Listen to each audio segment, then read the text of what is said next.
கர்த்தர் நல்லவர். மறுபடியும் கூடி வந்திருக்கும் யாவருக்கும் ஆண்டவர் இரட்சகருமான இயேசு கிறிஸ்துவின் இனிதான நாமத்தினாலே வாழ்த்துக்களை தெரிவித்துக் கொள்கிறேன். என்னோடு கூட சேர்ந்து திருப்பிக் கொள்ளலாம். யோவான் சுவிசேஷ புஸ்தகம், யோவான் புஸ்தகம் 3வது அதிகாரம் அதனுடைய 30வது வசனத்தை வாசிக்கலாம். Saint John chapter 3 verse 13.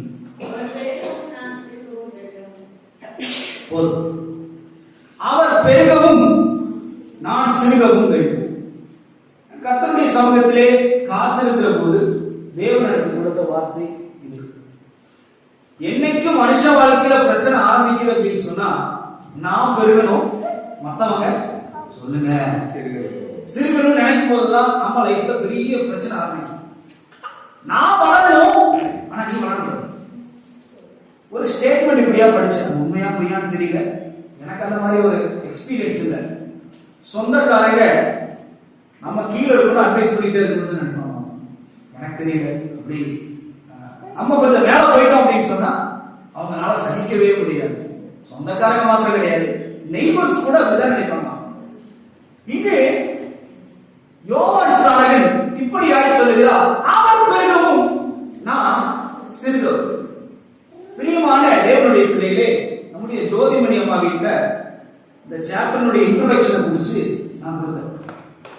அப்போ நேற்று ஒருத்தரை கூட சர்ச்செல்லாம் கிளீன் பண்ணிட்டு சொன்னாரு, நல்ல ஒரு எஃபெக்டிவான வசனமா இருந்துச்சு. இந்த யோவான் ஸ்நானகன் யார் என்று சொன்னால், தேவநாமம் மகிமைப்படுவதாக சகரியாவின் பிள்ளை. இந்த சகரியா யார் என்று சொன்னால், கோத்திரமாக ஆசாரிய ஊழியம் செய்யும்படி அழைக்கப்பட்ட ஒரு குடும்பத்தை சேர்ந்தவர். நல்லா கேட்டுக்கங்க, சகரியாவின் காலத்திலிருந்து தாவீது காலம் வரைக்கும் 1000 வருடங்கள், 1000 வருடமான வசனத்தை வாசிக்கலாம். லூக்கா சுவிசேஷ புஸ்தகம் அதனுடைய 1வது அதிகாரம்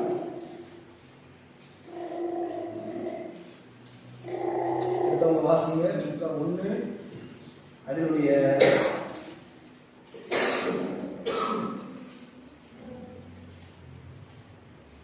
5வது வசனத்தை வாசிங்க.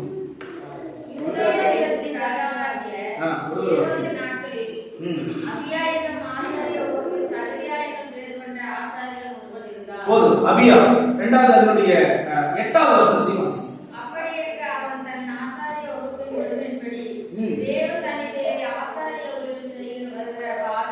போதும். பாருங்க, இந்த சகரியா யார் என்று சொன்னால், அபியா என்கிற கோத்திரத்தை சேர்ந்த ஒரு மனிதன்.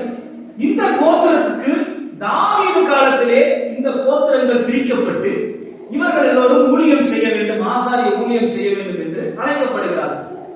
இந்த தாவீது காலத்திற்கும் சகரியா வாழ்ந்த காலத்திற்கும் 1000 வருடங்கள் இடைவெளி. எத்தனை வருஷம்? 1000 வருஷம் கேப்.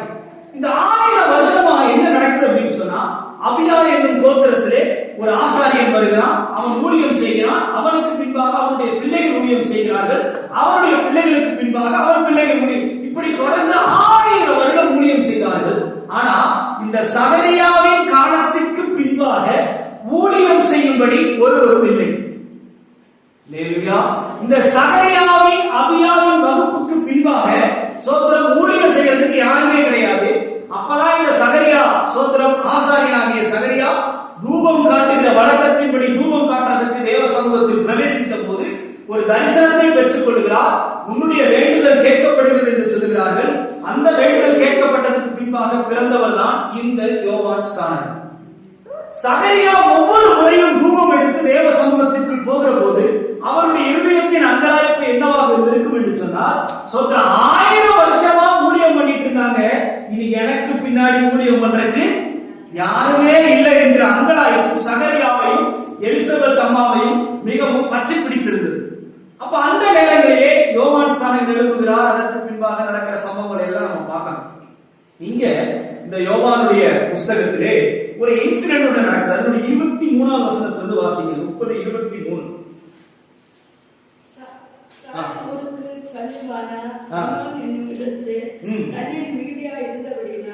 யோவானும் அங்கே ஞானஸ்நானம் கொடுத்து வந்தார்.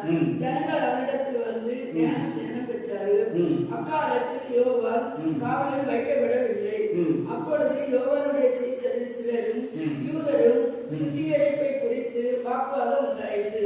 இந்த யோவானுடைய ஊழியம் எப்படிப்பட்ட ஊழியம் என்று சொன்னால், தீர்க்கதரிசிகள் மூலியமா தேவனுடைய வாக்குத்தத்தம் நிறைவேறுதலுக்காக அழைக்கப்பட்ட ஒரு மனிதன் தான் இந்த யோவான் ஸ்நானகன். யோவான் ஸ்நானகனுடைய முதல் பிரசங்கம் என்ன அப்படின்னு சொல்லி பார்த்தா, என்ன பண்ணாரு? ஃபர்ஸ்ட் பிரசங்கம் சொல்லுங்க சத்தமா. மனம் திரும்புங்கள், பரலோக ராஜ்யம் சமீபமாய். இயேசு கிறிஸ்து என்ன பிரசங்கம் பண்ணினாரு? சொல்லுங்க சத்தமா சொல்லுங்க. சோத்திரம். மனம் திரும்புங்கள். சீசர்கள் என்ன பிரசங்கம் பண்ணாங்க? சொல்லுங்க. மனம் திரும்புங்கள், பரலோக ராஜ்யம் சமீபம். நம்ம என்ன பிரசங்கம் பண்றோம்? சோத்திரம். மனம் திரும்புவதுதான் பிரசங்கம் பண்ணணும். தேவன் நம்ம மகிமைப்படுகிறார். பாருங்க, இந்த யோவான் ஸ்நானகன் தேவனுடைய நாமம் மகிமைப்படுவதாக இயேசு கிறிஸ்துவுக்கு முன்பாக வழியை ஆயத்தம் பண்ணும்படி அழைக்கப்பட்டார். எப்படி என்று சொன்னால், சோத்திரம், இவர் தான் முதல்ல இந்த ஞானஸ்தானத்தெல்லாம் இன்ஸ்டிடியூட் பண்றார்.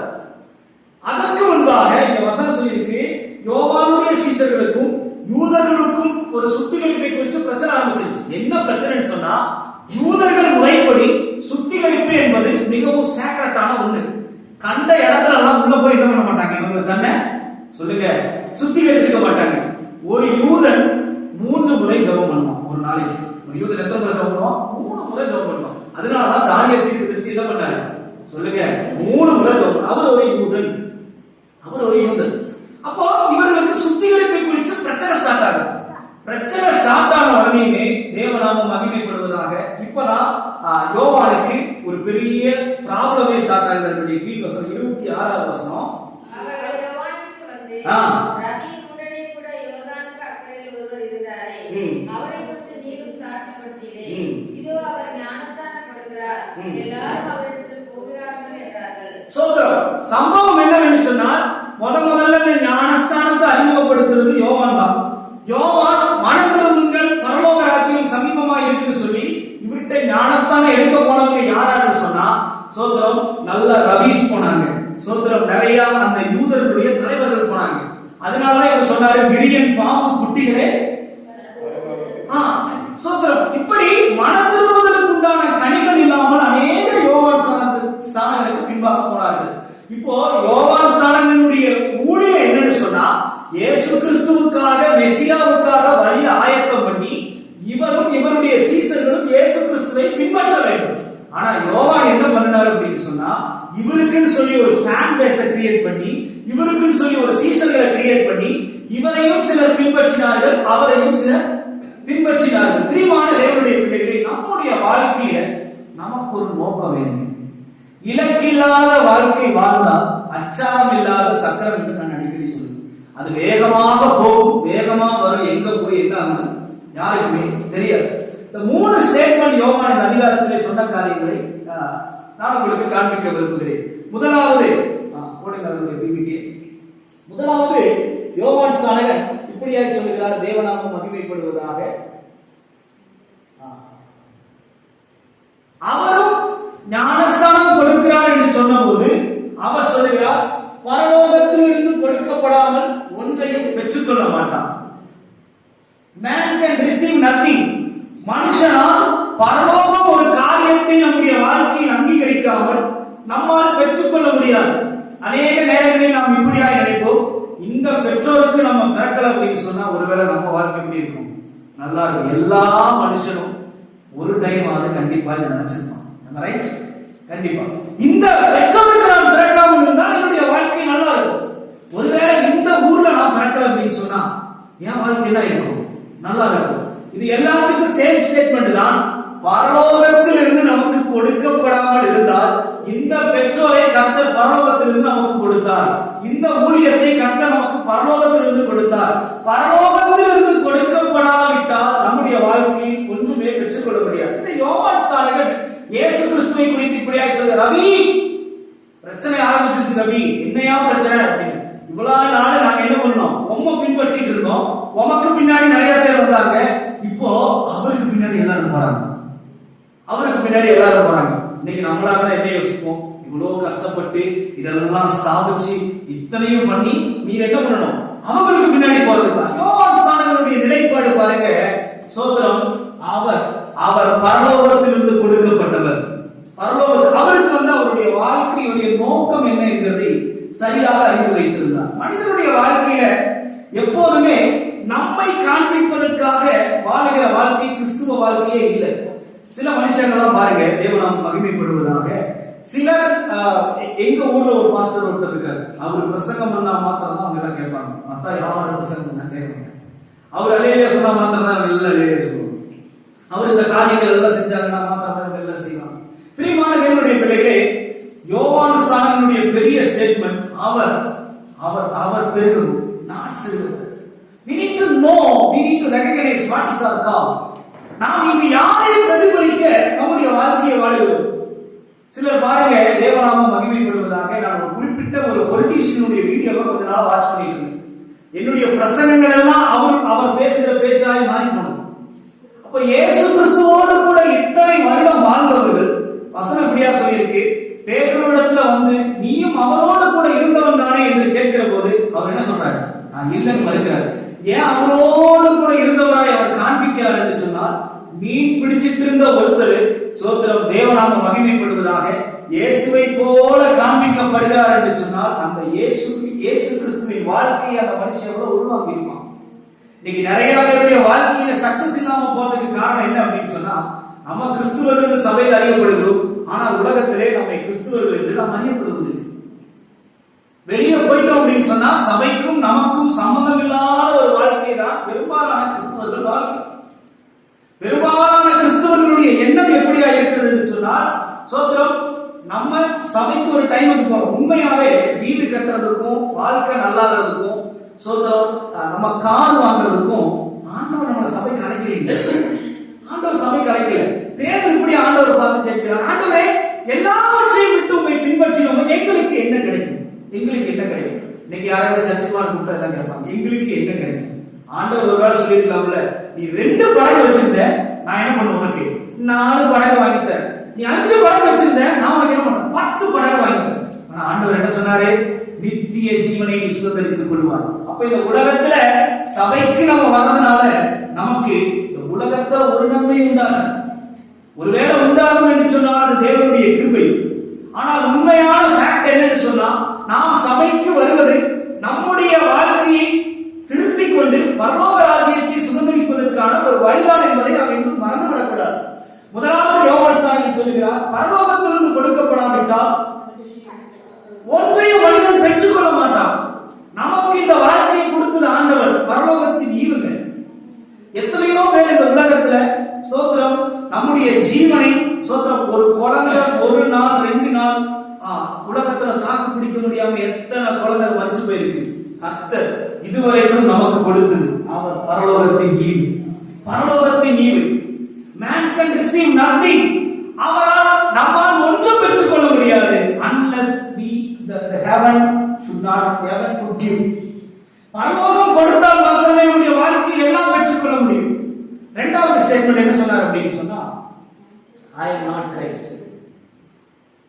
இந்த இடத்துல அவர் சொல்ற விஷயத்தை பாருங்க, நான் கிறிஸ்துவல்ல. நான் கிறிஸ்துவல்ல.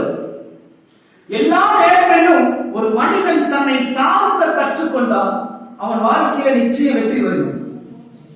என்னைக்குமே கிறிஸ்துவை பிரதிபலிக்கிறவர்களாய் நாம் இன்னைக்கு பாருங்க, ஒரு சபையை குறித்து நான் கேள்விப்பட்டேன். ரொம்ப கஷ்டப்பட்டு ஊழியம் பண்ண ஊழியக்காரர் திடீர்னு ஊழியத்துல பயங்கர வளர்ச்சி வந்ததுக்கு அப்புறம் இவர் கிறிஸ்துவை பிரதிபலிப்பதை விட்டுவிட்டு ஜனங்களை பிரதிபலிக்கிறார்கள். ஜனங்களும் அவரை போலவே மாறி போனார்கள். ஊழியம் உடைஞ்சிச்சு, சபை உடைஞ்சு போச்சு.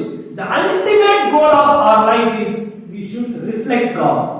நாம் தேவனை அறிவிக்கிறவர்களாக, தேவனை ஸ்தோத்திரம் பிரதிபலிக்கிறவர்களாக, தேவனுக்காக வாழுகிறதே நம்முடைய வாழ்க்கையின் நோக்கமாக இருக்கும். ஸ்தோத்திரம். ஒருவேளை நம்ம வீட்டுல நமக்கு தகுந்த மாதிரியும், நமக்கு வெளியே மற்றவங்களுக்கு தகுந்த மாதிரி, அல்லது இன்னும் சில இடத்துக்கு போகும்போது அவங்களுக்கு தகுந்த மாதிரி நம்முடைய வாழ்க்கை வாழ்ந்தா நம்முடைய வாழ்க்கையில என்னைக்குமே ஒரு பெரிய வெற்றி வராது. அதனுடைய கீழ் வசனம் சொல்லுது, வாசிங்க. அதனுடைய 28வது வசனம். நான் கிறிஸ்து அல்ல, அவருக்கு முன்பாக அனுப்பப்பட்டவன் என்று நான் சொன்னதற்கு நீங்களே சாட்சிகள். நான் கிறிஸ்து அல்ல, நான் அவரை பின்பற்றுகிறேன். நான் கிறிஸ்து அல்ல. பண்ண கூட இருந்த அந்த 12 பேரும் தேவநாம மகிமைப்படுவதாக. இந்த 12 பேரும் ஏகதேசம் ஒரே மாதிரி இருக்காங்க. இயேசு கிறிஸ்துவை காட்டி கொடுக்க போகும்போது நம்மளா இருந்தா என்ன குறிச்சு நீங்க சொல்றீங்க, என்ன ஒருத்தர் கொலை செய்ய வரணும்னா நீங்க என்ன சொல்லுவீங்க, என்ன கொல்லணும் அப்படின்னு சொன்னா நீங்க கரெக்டா வந்தீங்கன்னா இந்த இடத்துல ஒருத்தர் பிரசங்கம் பண்ணிட்டு இருப்பான், அவனுடைய உருவம் எப்படி இருக்கும், கரெக்டா அவனை தான் நீங்க என்ன பண்ணணும், கொல்லணும். ஆனால் இயேசு கிறிஸ்துவை காட்டி கொடுக்கிற போது அவன் இப்படியா அவன் முத்தத்தினால் காட்டி கொடுத்தான். ஒருவேளை சொல்லியிருக்கலாம் அந்த ஹைட்டா ஒரு ட்ரெஸ் போட்டுப்பாரு பாத்தீங்களா, அந்த தாடி கொஞ்சம் வச்சுட்டு கொஞ்சம் அந்த பிரெஞ்சு பீடெல்லாம் வச்சுட்டு இருக்கு இல்ல. அந்த 12 பேரும் ஏகதேசம் இயேசுவை போலவே இருந்தார். இந்த 12 பேரும் ஏகதேசம் இயேசு கிறிஸ்துவின் சாயலை உடையவர்களாய் இருந்தார்கள். பிரியமான தேவனுடைய பிள்ளைகளே, எங்க பிரச்சனை ஸ்டார்ட் ஆகுது தெரியுங்களா? சோத்திரம். என்னைக்கு அவர் பெருகிறத விட்டு நம்ம பெருகணும்னு நினைக்கிறோம் பாத்தீங்களா, அங்கதான் நம்முடைய வாழ்க்கையை தோல்வியா ஆரம்பிக்கும். என்னைக்குமே அவர் பெருக வேண்டும், நான் சிறுக வேண்டும். இது எல்லாருடைய இருதயத்திலும் எழுதப்பட வேண்டிய விஷயம். அவர் பெருக வேண்டும். He must increase. அவர் பெருகினார், நம்முடைய தேவன் நம்மை நன்றாக பாதுகாத்துக் கொள்வார். ஆபிரகாமுடைய காலத்தில் இருந்த பெரிய பிரச்சனை என்ன அப்படின்னு சொன்னா, ஆதியாகமம் 13வது அதிகாரம் நினைக்கிறேன், அதனுடைய 13வது அதிகாரத்துல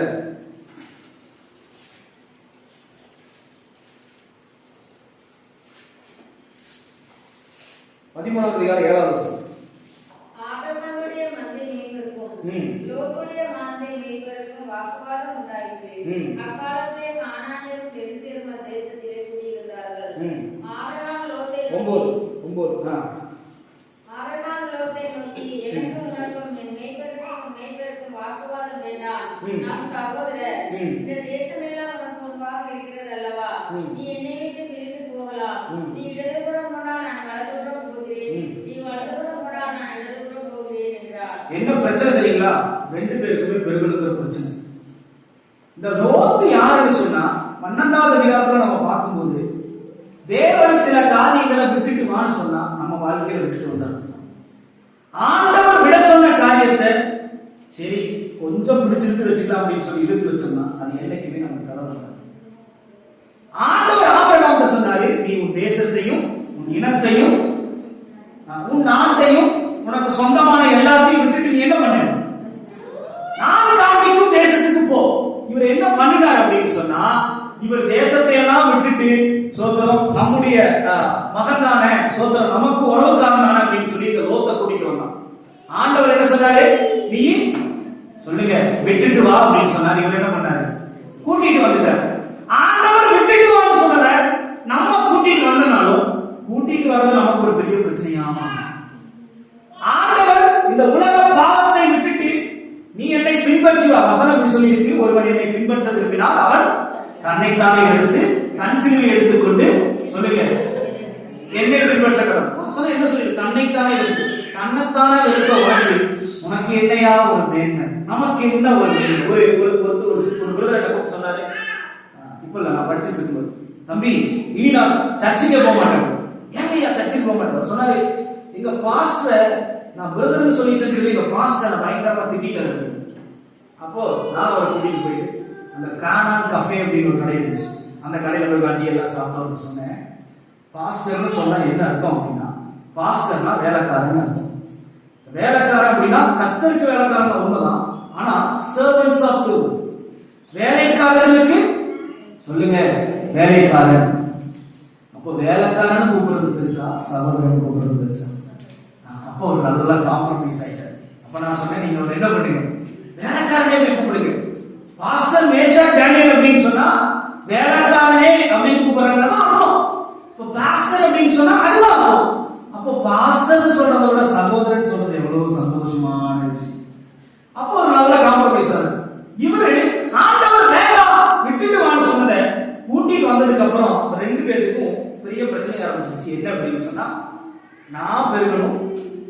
இதுல பிரச்சனை ஆபிரகாமுக்கு லோத்துக்கும் கிடையாது. என்னதான் போட்டிருக்கு, லோத்துடைய மந்தை மேய்ப்பருக்கும் ஆபிரகாமுடைய சொல்லுங்க மந்தை மேய்ப்பருக்கும்.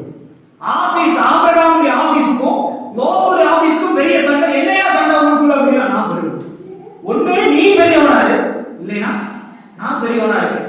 இல்ல நம்ம சேர்ந்து இருக்கலாம், இல்ல நான் தான் பெரியவனா. பிரச்சனை எங்க அப்படின்னு சொன்னா, தேவநாமம் மகிமைப்படுவதாக ஆண்டவர் விட்டுட்டு வான்னு சொன்னதை விட்டுட்டு வராம கூட்டிட்டு வந்தனாலதான் இவ்வளவு பிரச்சனைக்கு காரணம். நீங்க வேணா நல்லா யோசிச்சு பாருங்க. தேவனாம மகிமைப்படுவதாக ஒரு சின்ன காரியத்தை ஆண்டவருக்காக நம்ம பெருசெல்லாம் விட்டுருப்போம். நம்ம மக்களுக்காக நம்ம மக்களுக்கு பேசுறதுதான் நம்ம நகை போடுறதெல்லாம் விட்டுருப்போம். சோத்திரம். பிரதானம் என்னது? நேரங்கள் நம்ம சாக்ரிஃபைஸ் பண்ணியிருக்கிறோம். நம்ம எல்லாம் நல்லா ஒயிட் ட்ரெஸ் போட்டுப்போம். நம்ம இதெல்லாம் விட்டு வந்துருவோம். ஆனா அந்த சின்ன காரியம் இருக்கு பாத்தீங்களா, அதை மட்டும் நம்ம விடவே மாட்டோம். விடவே மாட்டோம். நம்ம வாழ்க்கையில பெரிய தலைவலியா மாறினது. நம்ம வாழ்க்கையில பெரிய தலைவலியா மாறினது. ஒரு மனிதனுடைய வாழ்க்கையை வியக்க வைத்தது. ஒரு ஏற்கனவே சபையில் கனரா பேங்கினுடைய மேனேஜர் சிபிஎம் கன்வென்ஷனுடைய டாய்லெட் கழுவுறதுல இன்சார்ஜ் எடுத்திருக்காரு. அப்போ சில ஸ்தானத்தை நாம் விட முடியாத அளவுக்கு பிடிச்சிட்டு இருக்கும்போது நம்ம வாழ்க்கையில கிறிஸ்து பிரதிபலிக்க மாட்டாரு. நம்ம வாழ்க்கையில ஆண்டவர் பிரதிபலிக்க மாட்டாரு. நம்ம சொல்லுவோம் நான் கிறிஸ்தவன் சொல்றாங்க பதுவா நான் கிறிஸ்து. நான் தான் அது. ஐயா உங்க பாஸ்டர் ஜெபம் பண்றதுக்கு வீட்டுக்கு வர சொன்னா நானே ஜெபம் பண்றேங்க. எதுக்குங்க பாஸ்டர்? ஒரு சகோதரி சொன்னாங்க எங்களுக்கு யாமான்னு ஜெபம் பண்ணுங்க. நாங்களே ஜெபம் பண்ணிக்கிறோம். இதெல்லாம் எங்க பிரச்சனை ஆரம்பிக்குது தெரியுங்களா? ஆண்டவர் விட்டுட்டு வர சொன்னார்ல, நம்ம கூட்டிட்டு வரதுனாலதான். இங்க இவர் சொல்றாரு இந்த யோவான் ஸ்நானகனுடைய சீஷர்களின் எண்ணிக்கை மிகவும் அதிகம். அவர் சொல்றாரு நான் இல்லைங்க அவர் தாங்க, எனக்கு இல்லைங்க அவருக்கு தாங்க, இந்த மகிமை என்னோடது இல்லைங்க அவரோடதுங்க, இந்த மகிமைக்கு காரணம் நான் அல்ல கிறிஸ்துவே, இந்த கணத்துக்கு காரணம் நான் அல்ல கிறிஸ்துவே. இப்படிதான் அவர் சொன்னாரு. நம்ம என்ன சொல்லிப்போம் அப்படின்னா அதை கொண்டு வாங்க, இது எல்லாம் என்னோடது, இது எல்லாம் எனக்கு கொடுக்க வேண்டியது, இதெல்லாம் என்னோடது. இது அவரது கிடையாதுங்க. பேதர் என்ன சொன்னாரு? நீயும் கிறிஸ்துவோடு கூட இருந்தவரான்னு கேட்டா இன்னைக்கு அவரு ஆமா நானும் கிறிஸ்துவோடு கூட இருந்தவர்னு சொல்லியிருந்தார். இன்னைக்கு நம்ம படிக்கும்போது எவ்வளவு சந்தோஷம் இருக்கும். ஆனா அவர் சொல்றாரு அவர்லாம் யாருமே தெரியாதுங்க. இங்கிலீஷ் பைபிளையும் போட்டிருக்கு அவரை அசிங்கமா திட்டினார். அந்த காலத்துல இருக்க பழக்கட்ட வார்த்தையெல்லாம் அவர் பேசியிருப்பாங்க. சபிக்கவும் தொடங்கினான். ஏமையா உம்முடைய படையில தான் உட்கார்ந்து இயேசு அவ்வளவு அற்புதம் செஞ்சாரு. இழுக்க முடியாத மீன்களை நீ கொண்டு வந்தீங்க. எல்லாத்தையும் விட்டு அவரை பின்பற்றி வந்து என்ன பிரயோஜனம்? யாருக்கு கொடுக்க வேண்டியது நீங்க யாருக்கு கொடுக்குறீங்க? நம்ம கிறிஸ்துவுக்கு கொடுக்க வேண்டியது நம்ம எடுத்துக்கிறோமே. எங்க அப்பா ஒரு நாள் கன்வென்ஷன் பேச போகும்போது ஒரு சேர் போட்டுருப்பாங்க. அவருக்கு ஸ்டேஜ்ல சேர் போட்டிருக்காங்க. நானும் அந்த சேர்ல போயிருக்காங்க. எங்க அப்பா சொன்னாரு இறங்கி போடா அப்படின்னு. நான் சொன்னேன் டாடி இறங்கி போற கஷ்டமா இருக்கு இங்கே உட்காந்து. அப்புறம் அவருக்கு மெசேஜ் டைம் வந்தப்போ இறங்கி எந்திரிச்சு அங்கே போயிருக்காரு. இது முன்னாடி இடம் இல்லை அப்படின்னு. அதுக்கப்புறம் நான் முன்னாடி போயிருக்கிறது. கிறிஸ்துவுக்கு கொடுக்க வேண்டிய கணத்தை நாம் கொடுக்காமல் இருந்தால் நாம் வஞ்சிக்கிறவர்களாக. யோவான் ஸ்நானகன் சொல்லியிருக்காங்க. யோவான் ஸ்நானகன் ஆதி காலத்துல கிறிஸ்துவை காட்டிலும் பெரிய மனிதனாக இருந்தார். வசனம் சொல்லியிருக்கு நீர் என்ன யோவானா? யோவானை பார்த்து சொன்னாங்க நீ எலியாவில் சொல்லுங்க ஆவியை உடையவனா. இயேசு கிறிஸ்துவை பார்த்து சொன்னாங்க ஒருவேளை யோவான் சாகாம இருந்திருப்பாரோ. அப்ப யாருமே பெரியவர் மனுஷன் கண்டுபடி சொல்லுங்க சொல்லுங்க யோவான் தான் ஜனங்களின் கண்களில் பிரியமான தேவனுடைய பிள்ளைகளே. நம்முடைய வாழ்க்கையில ஆசீர்வாதம் இல்லாம போறதுக்கு காரணம் என்ன அப்படின்னா விட்டுட்டு வர சொல்ல கூட்டிட்டு வந்ததுதான். நம்ம சில காரியத்தில் நான் பிரசங்கம் பண்ணிட்டு போனதுக்கு அப்புறம் எங்க வீட்டுக்காரர் ஆண்டவர் விட சொல்லிட்டாரு, எங்க வீட்டுக்காரமா விட சொல்லிட்டாருன்னு சொல்லி எனக்கு பிரச்சனை உண்டாக்கிறாதீங்க. தேவனாம மகிமைப்படுவதா? ஆண்டவர் விட்டுட்டு வான்னு சொன்னது நம்ம என்னைக்கு கூட்டிட்டு வரணும்? நீங்க வாழ்க்கை பெரிய தியாகமெல்லாம் நம்ம பண்ணுவோம், பெரிய தியாகமெல்லாம் பண்ணுவோம், ஆண்டவருக்காக ரொம்ப பிரயாசப்படுவோம், ரொம்ப பண்ணுவோம். ஆனா அந்த சின்ன விஷயம் பார்த்தீங்களா அது நம்ம விட்டு நம்ம வாழ்க்கையை விட்டு போகாது. இன்னைக்கு நமக்கு பிரச்சனை என்ன தெரியுங்களா? பெருசு கிடையாது, சிறுசுதான், சின்னதுதான் பிரச்சனை. அந்த சிறிய காரியம் இருக்கு பாத்தீங்களா, நம்ம கர்த்தருக்கு கொடுக்க வேண்டியது நமக்கு உண்டாகும் சொல்றோம். பிரச்சனை என்னைக்குமே தீராது. பிரியமான தேவனுடைய பிள்ளைகளே, இந்த பியூட்டிஃபுல் ஸ்டேட்மெண்ட் அவர் சொல்றார். நான் கிறிஸ்து அல்ல, நான் கிறிஸ்து இல்லைங்க. நீங்க ஏன் எல்லாம் என்ன பின்பற்றி வரீங்க? ஒரு இடத்துல அவருடைய சீஷர்கள் எல்லாம் இயேசுவை பின்பற்றும் போது அவர் சொல்றாரு போட்டோம் நான் இல்ல கிறிஸ்து இல்ல, நான் கிறிஸ்து அல்ல. என்னுடைய வாழ்க்கையில 16 வருஷம் நினைக்கிறேன் நான் பரதேசியா தான் வாழ்ந்தேன். நான் வீட்டில் போய் 30 நாள் தங்கி ஒரு நாள் 30 நாள் தங்கினேன். சரி, அப்படி 16 வயசுல இருந்து அப்படியே தான் இருக்கு. நான் ஊழியருக்கு வந்த முடியா ஒரு தீர்மானம் எடுத்து எந்த ப்ராப்பர்ட்டியை என் பேரில் வச்சுக்கூடாது அப்படின்னு சொல்லி கார் வாங்கும்போது கூட அந்த பேரில் தான் அதை ரிஜிஸ்டர் பண்ணணும்னு நினச்சேன். அப்புறம் அதுக்கு பின்னாடி அலையிறது அப்படியே அலைவாடா நம்மளாம் அலையணும் அப்படின்னு தான் தெரியும் என்னுடைய அழைப்பு என்ன, என்னுடைய தகுதி என்ன, எதுக்கு ஆண்டவர் நினைச்சாரு. அதை விட்டு மிஞ்சின காரியம் தான் என்னைக்குமே செஞ்சது.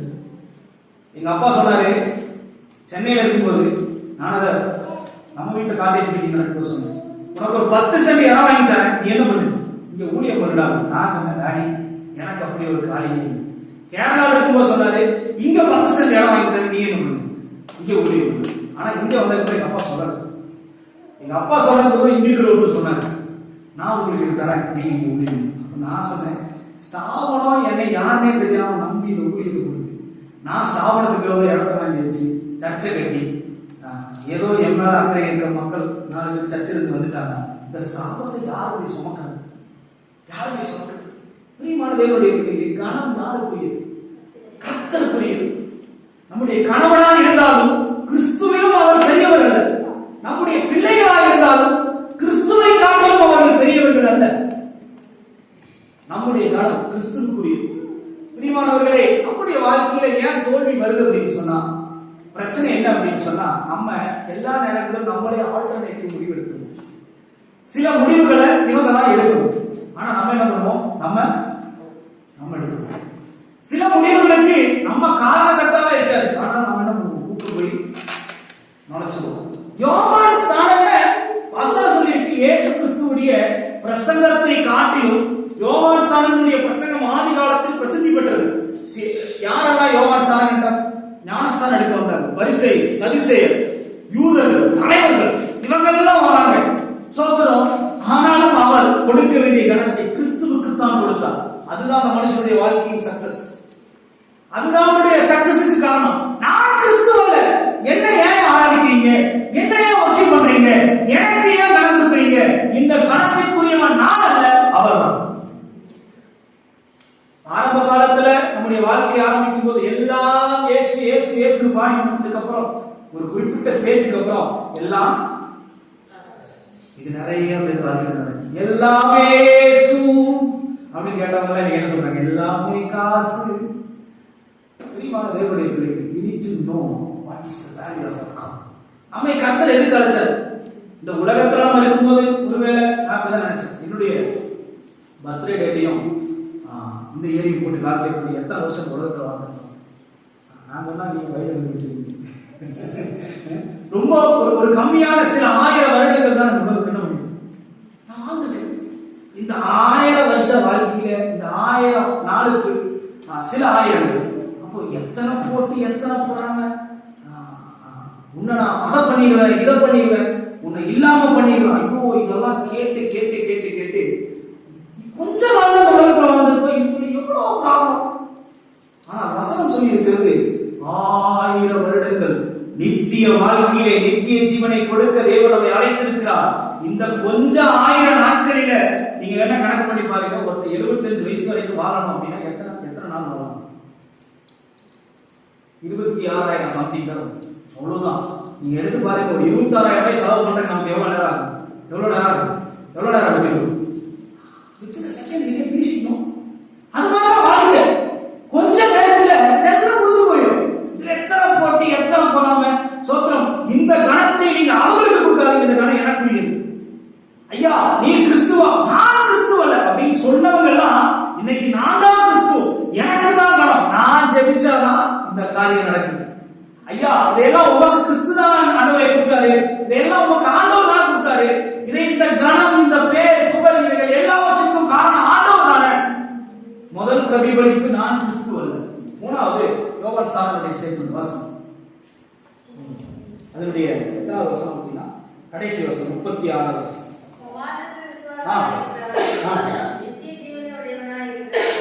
விசுவாசம் யாருக்கு சொல்லுங்க? விசுவாசம் யாருக்கு சொல்லுங்க?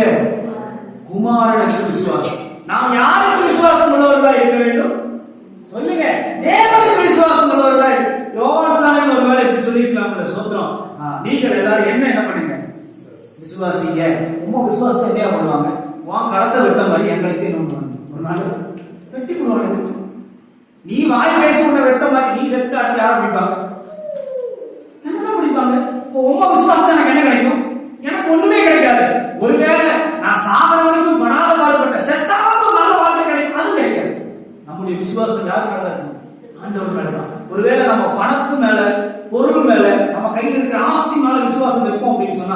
அது நமக்கு எதை கொடுக்காது சொல்லுங்க?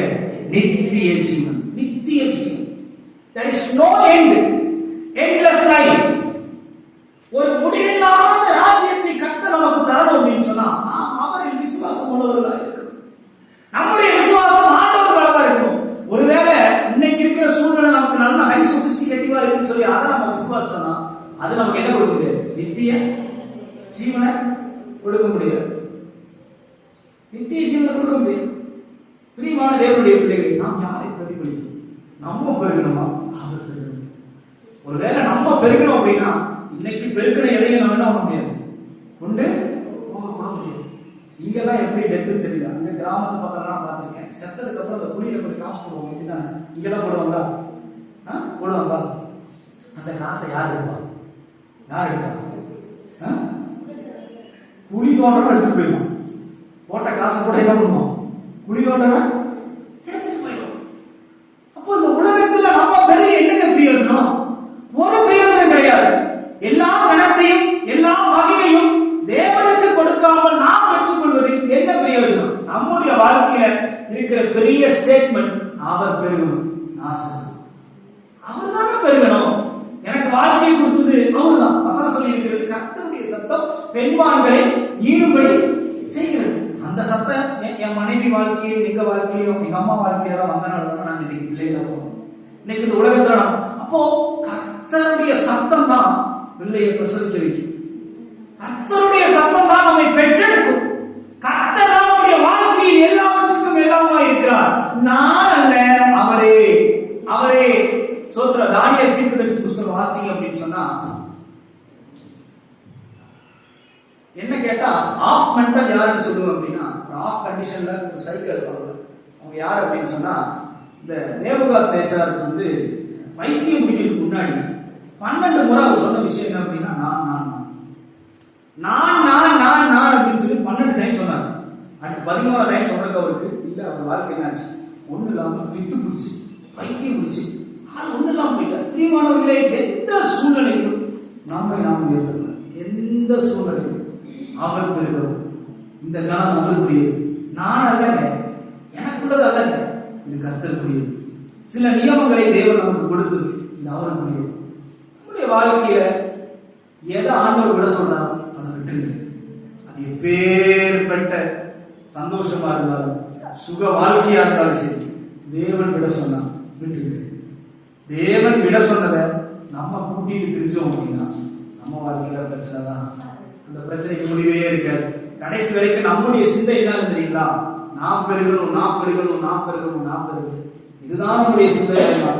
மறித்து போன டாக்டர் கேபி அவர்கள் ஒரு முறை சின்ன பையனா இருக்கும்போது எல்லாரும் ஊழியத்துக்கு போயிடுவாங்களாம இவரை யாரும் கூட்டிகிட்டே போக மாட்டாங்க.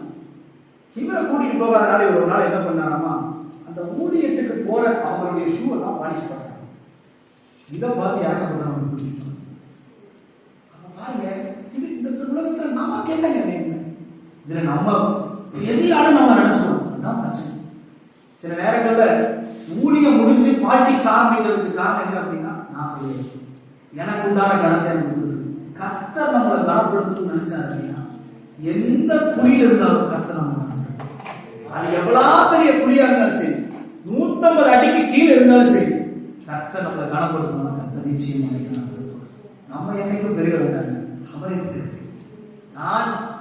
நான் டிக்ரீஸ் ஆன பரவாயில்ல, அவர் இன்க்ரீஸ் ஆன. அதுதான் சீஷர்கள் செஞ்ச ஊழியம். அதுதான் என்ன பண்ணினாங்க அப்படின்னு சொன்னா, எனக்கு கஷ்டம் வந்தாலும் சரி, எனக்கு பிரச்சனை வந்தாலும் சரி, பரலோக ராஜ்யம் கட்டப்படணும், தேவனுடைய ராஜ்யம் வரட்டும்.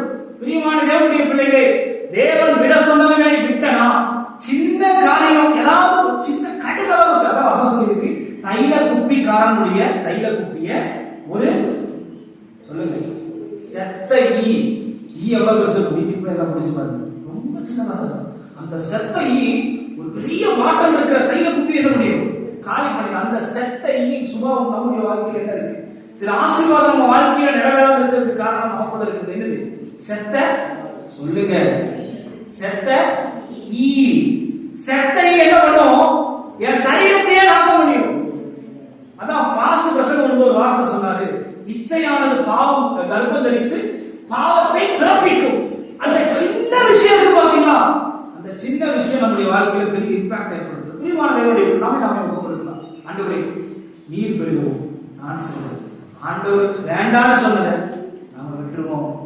ஆண்டவர் வேண்டான்னு சொன்னது நமக்கு வேணும்னு சொல்லக்கூடாது. ஆண்டவர் வேண்டான்னு சொன்னது, ஆண்டவர் வேண்டான்னு சொன்னா அதுக்கு பின்னாடி ஒரு நியாயம் இருக்கு. ஆண்டவர் சொன்னாரு ஆகாரை அனுப்பிவிடு. ஆபிரகாம் யோசிச்சிருப்பாரு தானே, சோத்திர ஆண்டவரே என்ன விட்டா யார் இருக்கா, நீ அனுப்பிவிடு. ஏன் ஆண்டவரே நீ இப்படி சொன்னி, இது கட்டளை, நீ இதை செஞ்சுதான். ஞாயிற்றுக்கிழமை ஆறாவது நம்ம முடக்கக்கூடாது அப்படின்னு சொன்னா பாஸ்டருக்காகவும் மற்றவங்களுக்காகவும் இதெல்லாம் நம்ம செஞ்சோம் அப்படின்னு சொன்னா நம்ம விசுவாசம் குமாரன் மேல இல்லைங்க, பாஸ்டர் மேல தாங்க இருக்கு. நான் ஒரு நாள் எந்த மனுஷனையும் பார்க்கறது எப்பேற்பட்ட மனுஷனா, என்னுடைய பர்த்டே அன்னைக்கு என்னுடைய பழைய பிரசிடன்ட் கூட்டை கூட பேசினார். அவர் நிறைய விஷயங்களை சொன்னார், நிறைய விஷயங்கள் நான் பேசுறேன். அவர் எனக்கு நிறைய நன்மை செஞ்சார். ஆனா நான் அவரை பார்க்கல. என்னுடைய கல்யாணம் நடத்தி வைக்கிறது அமெரிக்காவில் இருந்து கல்யாணத்துக்காக ஒரு காரணத்துக்காக மாத்திரமே ஒரு ஃபிளைட் எடுத்து கல்யாணம் நடத்தி வச்சாங்க. முதல் சொல்லி நீ பாக்கியவர் அப்படின்னு சொல்லியிருக்கேன். ஆனாலும் அவர் செய்யற தப்பையோ சரியோ நான் அவரை பிடிச்சி அவர் முன்னாடியெல்லாம் நான் போல. நான் மனுஷனை என்னைக்குமே பார்க்கறது இல்லைங்க. நான் அப்படியெல்லாம் பார்த்தேன்னா இந்த கூடவூர்ல நான் ஒரு மாசம் போடுவேன், ஒரு மாசம் 2 நாள் போனேன். எங்க அம்மா அப்பா கூட இப்போ ஃபோன் பண்ணி சொல்றேன் எல்லாத்தையும் தூக்கி என்ன பண்றாங்க. இதுதான் மனுஷனை பார்த்தது தானே. நம்முடைய விசுவாசம் யார் மீது இருக்கு? ஆண்டவர் மேலையா, பாஸ்டர் மேலையா, பாஸ்டர்மா மேலையா, அல்லது மற்றவர்கள் மேலையா? இந்த விசுவாசம் ஒரு நாள் நமக்கு கண்ணியை வர வைக்கும். நாம் தேவனை விசுவாசித்தால் மாத்திரமே நித்திய ஜீவனை பெற்றுக் கொள்வோம். நாம் நித்திய ஜீவனை சுதந்திரிக்க நாம் தேவனையே சார்ந்திருப்போம். எல்லாரும் ஒரு விஷயம் சொல்லலாம், அவர் பெருகவும் நான் சிறுகவும். நான் பெருகவும் அவர் சிறுகவும் இல்லை, அவர் பெருகவும் நான் சிறுகவும். அவர் இன்க்ரீஸ் ஆகட்டும், அவர் உயரட்டும். என் தேவனே உயர்ந்திருப்பார். என் தேவனே ஒரே ஒரு காரியத்தை சொல்லி நான் முடிக்கிறேன். நமக்கு நல்ல ஜீவனை கொடுத்து நல்ல பலனை கொடுத்து நடந்து போக சொல்லி ஊழிய செய்ய சொல்லி அல்லது வாழ சொல்லி பணம் கொடுத்து நம்ம தனியா வாழ்றது கஷ்டம் சொல்லி நமக்கு ஒரு ஏற்றத்துடைய கொடுத்து ஐயோ 2 பேர் மாத்திரம் இருந்தா ரொம்ப சோர்ந்து போயிடுவாங்கன்னு சொல்லி பிள்ளைகளை கொடுத்து இத்தனையும் ஆண்டவர் பண்ணி என்ன ஆராதிப்பான்னு சொன்னா நம்ம என்ன பண்ணிடுறோம்? நான் பெருகவும் உனக்கு இவ்வளவு கொடுத்தல ஆண்டவர் என்னைக்காவது நம்ம அவர் வாழ்க்கையை செஞ்சது சொல்லி காமிச்சிருக்காரு? யாருக்காவது ஆண்டவர் சொல்லி காமிச்சிருக்காரு? நீங்க எடுத்து பாருங்க. உனக்கு நான் ஜீவன் கொடுத்தல, உனக்கு நான் ஆக்சிஜன் கொடுத்தல. ஆண்டவர் ஆக்சிஜன் சிலிண்டர் எவ்வளவு வந்துச்சு கொரோனா டைம்ல? யாருக்கா தெரியுமா? தெரியும். எவ்வளவு வந்துச்சு மில்லிசிஸ்டர் ஆக்சிஜன் சிலிண்டர்? சில ஆயிரம் வந்துருக்குதானே, பயங்கர அதுவே கிடைக்காம இருந்துச்சு. ஒரு சிலிண்டர் எவ்வளவுனா ஆண்டவர் எத்தனை சிலிண்டர் ஆக்சிஜன் நமக்கு கொடுத்திருப்பாரு. நம்ம நடக்கும்போது கர்த்தர் நம்ம எப்படி பாதுகாத்திருப்பா. சோதரம் நமக்கு பிபி இருந்தும் சுகர் இருந்தும் பலவீனம் இருந்தும் நான் வந்து கீழே விழுந்து கிடைக்கலையே. ஒருவேளை ரோட்ல நான் விழுந்திருந்தா என் மேல ஏதாவது ஏறி போயிருக்குமே, என்னை கர்த்தர் பாதுகாத்தாலே. இத்தனை ஆண்டவர் பண்ணதுக்கு சோதரம் கர்த்தருக்கு கொடுக்க வேண்டிய கணத்தை நம்ம எடுத்துட்டு சோதரம் நீங்க சோதரம் ஆண்டவருக்கு கொடுக்க வேண்டிய கணத்தை நம்ம கொடுக்காம நீங்க கிறிஸ்துவன் கேட்டா இந்த கணம் என்னுடையதுன்னு சொன்னோம் அப்படின்னா ஆண்டவர் நம்மளை பார்த்து என்ன பண்ணுவார்? பிரியமான தேவனுடைய பிள்ளைகள், நம்முடைய வாழ்க்கையில முடிவெடுக்கலாம். எந்த நேரத்திலும் நீர் பெறுவது நாங்கள் கண்களை